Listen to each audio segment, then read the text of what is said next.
নমস্কার বন্ধুরা, বিপিন পাপিয়া রান্নাঘরে আরও একটি নতুন পর্বে আপনাদের সকলকে স্বাগত। আজকে আমরা বানিয়ে নেব আলুর দম, যার জন্য আমরা এখানে এরকম সাইজের আলুগুলোকে খোসা ছাড়িয়ে চামচ দিয়ে এরকম গর্ত করে নেব। সব আলুগুলোকে এভাবে আমরা করে নেব। আমরা এরকম চামচ দিয়ে ফুটো করে নিচ্ছি, কারণ মশলাগুলো সহজে যাবে আর সুন্দর ভাজাও হবে, সিদ্ধ হয়ে যাবে। কড়াই গরম করতে দিয়ে এতে 2 টেবিল স্পুন মতো তেল দিয়ে নিচ্ছি। তেলটা গরম হয়ে এসেছে, এবার একে একে কেটে রাখা আলুগুলো দিয়ে দেবো।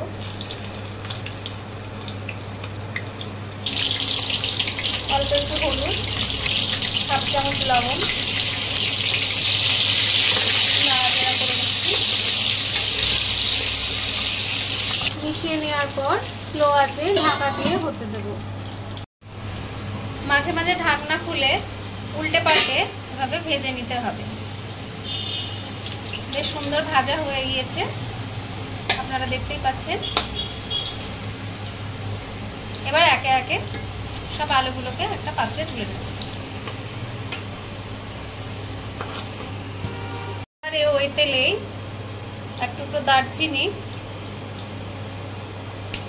একটা শুকনো লঙ্কা, একটা তেজপাতা, অল্প একটু গোটা জিরে ফোড়ন হিসাবে দিয়ে দিলাম। এবার এটাকে একটু নাড়াচাড়া করে এবার 3টে বড় সাইজের পেঁয়াজ কুচি করে কেটে রেখেছি, এর মধ্যে দিয়ে দিলাম। একটু নাড়াচাড়া করে দিলাম। এবার অল্প একটু লবণ দিয়ে দেবো এর মধ্যে, একটু মিশিয়ে নিলাম।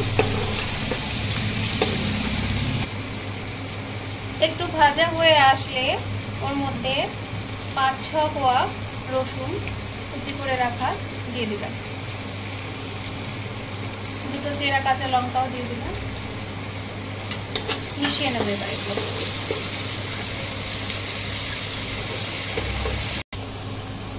এরকম ভাবে গোল্ডেন ব্রাউন করে ভেজে নিয়ে এর মধ্যে আমরা কুচি করে রাখা একটা ছোট সাইজের টমেটো দিয়ে নেব।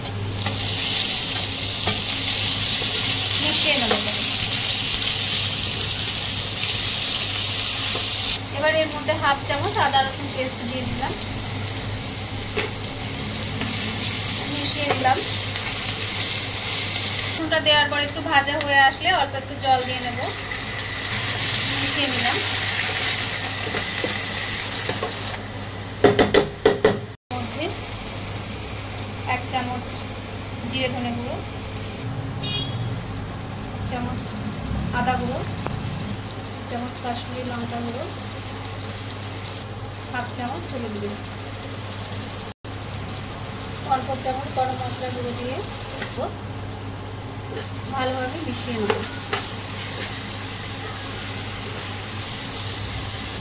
অল্প অল্প করে জল দিয়ে মশলাটাকে কষিয়ে নেব।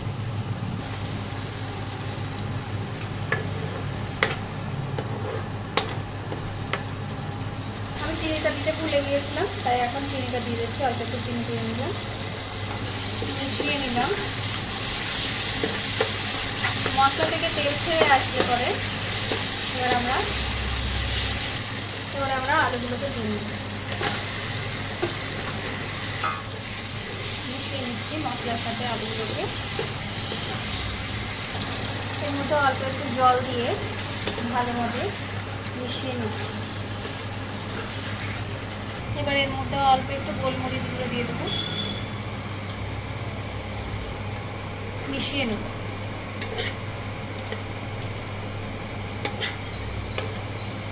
মশলাগুলো আলুর সাথে মিশে গেলে 1/2 কাপ মতো জল দিয়ে নেব এর মধ্যে।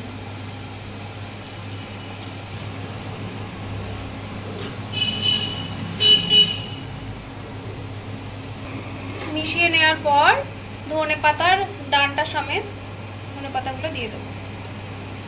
ধনে পাতা কুচি। এবার মিশিয়ে নিয়ে ঢাকা দিয়ে স্লো আঁচে হতে দেব 10 মিনিট।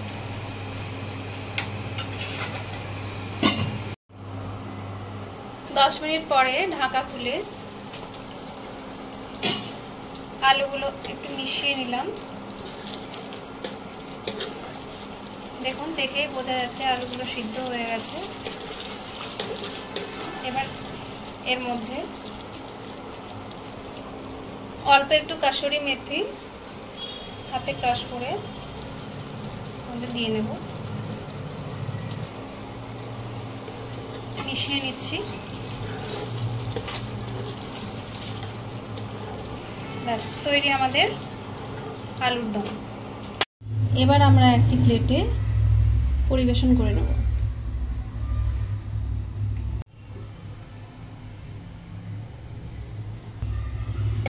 এবার ওপর থেকে অল্প একটু ধনেপাতা দিয়ে আমরা সাজিয়ে পরিবেশন করে নিচ্ছি।